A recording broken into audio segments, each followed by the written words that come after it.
With Jesse James. He's the founder of True Music Entertainment. We're gonna ask him a few questions about his upcoming rapping career. Alright, dude? Yeah. Alright, let's get this shit started. So my first question for you is, what is your favorite thing to do when you're not writing, producing, or rapping? Shit's easy, jack off. No, I'm just kidding. But I don't know, when I'm not rapping and recording or writing, you know, hanging out with my family, hanging out with my kids. You know, I barely got time with them, so what I'm gonna do is hang out with them as much as I can, for sure. Or playing Black Ops. Yeah, there's one. That's always great. Alright, my next question for you is, have you always enjoyed the art of music? Always, you know, ever since I was a kid, you know, I grew up around music. I was born here in Sioux City, Iowa, moved out to Seattle, Washington, which is a big music, you know, scene, and I don't know, there's just something about the melodies and instruments that just catches my attention, you know what I'm saying? Like, my first time picking up a guitar, you know, it was fun. Like, I started strumming the guitar. I didn't even know how to play it. Now, it was pretty fun. So I always grew up around music. I love music, man. It's my life. It's like my passion. So. Great. So, what words of inspiration can you offer today's youth?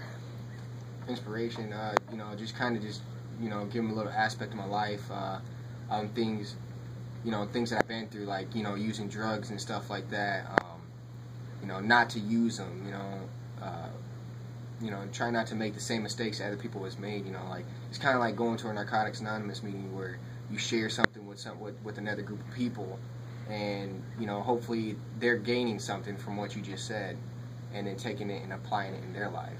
That's what I'm trying to do. I'm a storyteller. I'm a storytelling rapper. So, yeah. Okay, and where do you see your generation heading into the next decade? It's a tough question. Yeah, I mean, I thought about it. You know, this younger youth, they like to, you know, they idolize, you know, us, you know.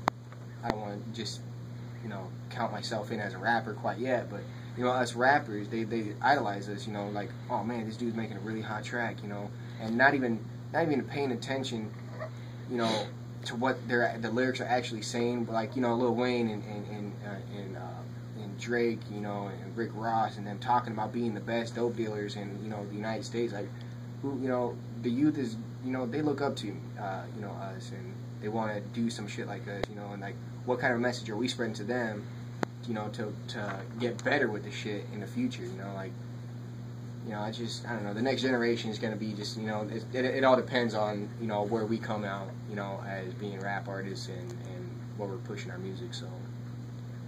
Okay. When did you first start rapping?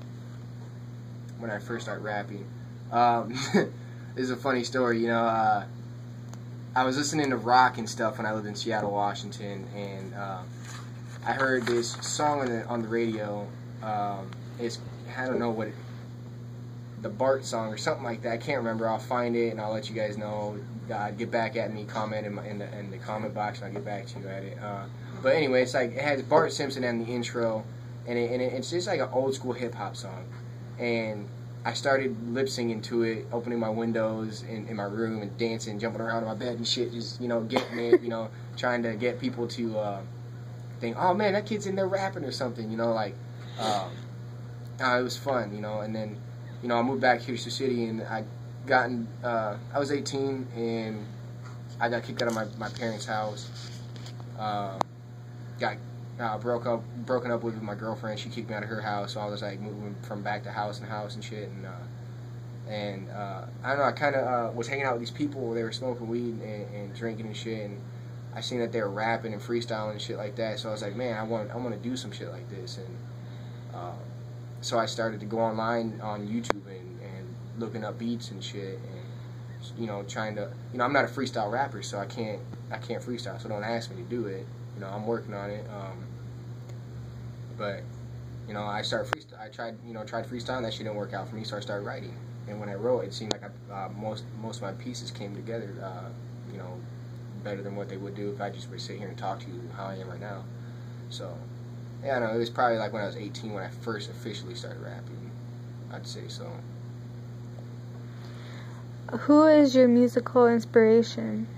Nowadays it'd be MGK, hands down. He's a very good rap artist. He has very good lyrics and he has meaning to what he has to say. And, you know, I know some of his tracks are just about fucking bitches and whatnot, but you know there's another side to him where he's he talks about some real shit that he's been through, and that kind of pushes me to want to go out there and do the same fucking thing.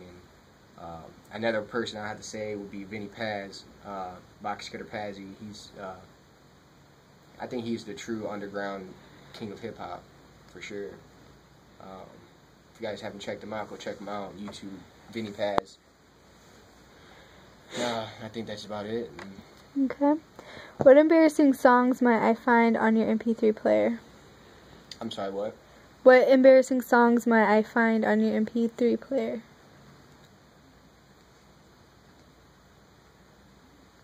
What did I say before? Drake, I'm pretty sure. I think it would be Drake. And I know I say that, like, not a lot of people like Drake and shit, but I don't know, man. Like, ever since that song started from the bottom, when everybody clearly knew that you were, not poor before you started rapping, you were doing Degrassi High. I was watching that shit, you got capped in the ass by some fucking crazy psycho white guy and got put in a wheelchair, like, you got paid for that shit. It's not like, they just made you do that shit for free. You had money, you didn't start from the bottom. But I don't know, I guess, to be all honest, I'd have to say my own track is called Started From the Sioux, which is a remix of Started From the Bottom, which, I don't know. I mean, I like the beat, so I was like, Machine Gun Kelly did it, why not I do it too? So, that'd probably be, like, my most embarrassing one, but I think it's pretty good, so. You don't have no, like, Backstreet or NSYNC and Britney Spears? Yo, I should have some NSYNC because I used to get down with that. Baby, bye, bye, bye. I used to do that shit. I used to do all my little dances and shit, like, I don't know, man, Backstreet Boys and NSYNC's pretty dope, like, for being, pop music. Alright, where would you most like to perform? Right here in my city, man. Either that or, I want to go back to my hometown in Seattle, Washington, and I want to perform in my hometown over there, let them know, like, hey, you guys remember this kid, Jesse James? Like, yeah, he came out to be something. Like, I mean, who's not going to become famous with the name of Jesse James? Like, my dad gave me that name for a reason. God allowed me to have this name for a reason. He was an outlaw back in the day. Well, here I am in the present, with the name of Jesse James. Like, that's a really good rap name, for real, straight up. Like, it deserves to be famous, straight up. And who would you like to perform, or, who would you like to open for? MGK, straight up. Dude's wild, and so am I. Like, I'm outgoing, I'm free. I do a lot of crazy shit myself. One time, I stole my mom's car, and I got it stuck on the dirt road. So I'm pretty crazy, man. I get down, for sure. You like this shirt, though? Yeah. That's a pretty cool shirt. If you weren't rapping, what would you be doing? If I wasn't rapping, what I'd be doing? Same concept of that first question there a little bit. Probably be jerking off or skateboarding. No, I'd be skateboarding. That's what I was doing before I even started rapping. Like, I was good, like, I taught myself how to skateboard. Ain't nobody taught me how to do it. Everything I do, I teach myself. Like, I don't need somebody to teach me. Show me one time, and I'm going to learn forever, so. Alright. Do you or can you play any instruments? Hell yeah. I play the motherfucking guitar. Yeah, I can play the guitar. Like I said, my dad bought me a guitar when I was 16, and I played the shit out of it. I played it every day. He kind of got mad at me sometimes. I'd be playing so loud in my room.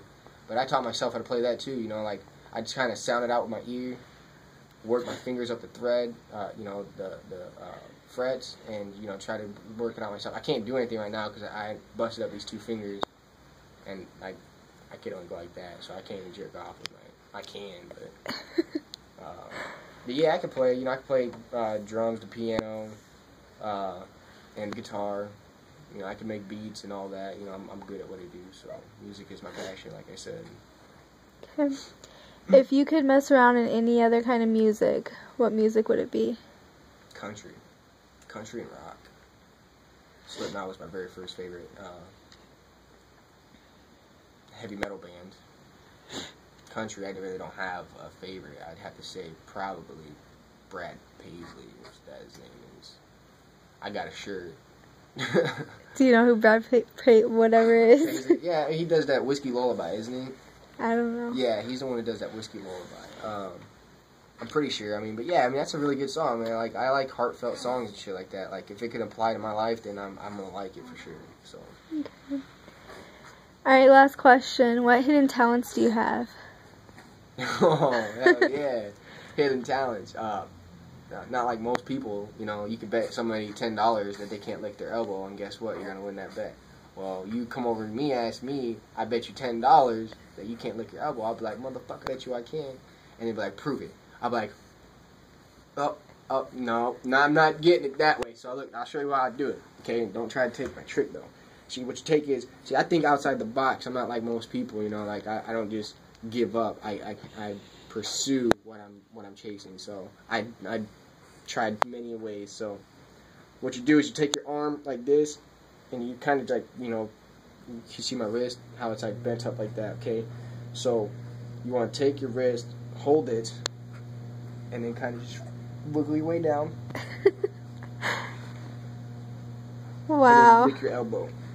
Got it. You licked your elbow. You know, that, I mean, I don't know. I don't quite say it's a talent, but, you know, it's something I do that somebody else can't do. So, obviously, it is a talent. So. That's pretty cool. Yeah, so. And rapping. I mean, it was hidden. It just came out. So. Okay. Well, thank you for answering my questions. Straight up. I want to give you a shout. I want to give a shout out to my kids, man. My girl Teri Lynn for recording this video and asking me my questions. And my phone's ringing right now. I'm gonna get it. Hold up. Don't go nowhere. California's calling me. Hello. Who is this?